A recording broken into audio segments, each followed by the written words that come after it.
One of the really cool locusts that you'll be dealing with is a guy called Mauler, and he's essentially a boomer with a shield, a big helmet, and he has an explosive flail. And he'll come at you swinging this flail around, and if you shoot him, he'll actually wield the shield, and it's basically very hard to penetrate that shield because it provides very good coverage for him. Damage him enough, and he'll start rushing at you with the explosive flail and basically blow you to bits, which is extremely intimidating. One of the other cool enemies that are featured in Gears 2 are these creatures called tickers.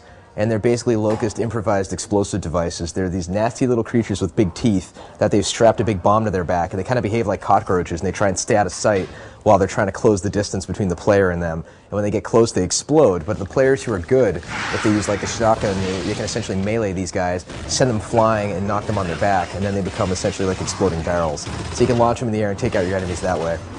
We also have heavy weapons now that we've added in that you really have a little bit of encumbrance, and you can actually take the Gatling gun, which is called the Mulcher, and mount it on cover, and once you get it going, the barrel's spun up and it's not overheating. Basically, a few bullets and you'll just turn your enemies into itty-bitty bits of pulp, which is tremendously fun. Finally, we also have a mortar launcher, which players can use as a long-range explosive cluster device. You can sling that from the hip, you can just throw it out, you can send a little mortar shell flying across the map, or if you want to, you can deploy it and send a shot flying all the way across the level. In the campaign, we're shipping with a 2-player cooperative experience for the main narrative experience. We're shipping with a game type called Horde, which is essentially 5-player co-op in kind of this Geometry Wars meets Smash TV type game mode where there's just multiple waves of locusts coming after you.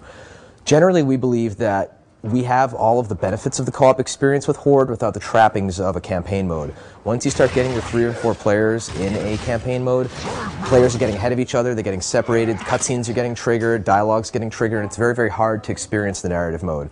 And we opted for the mode of Horde where we can kind of really leverage the arcadey nature of what a 5-player co-op experience can be.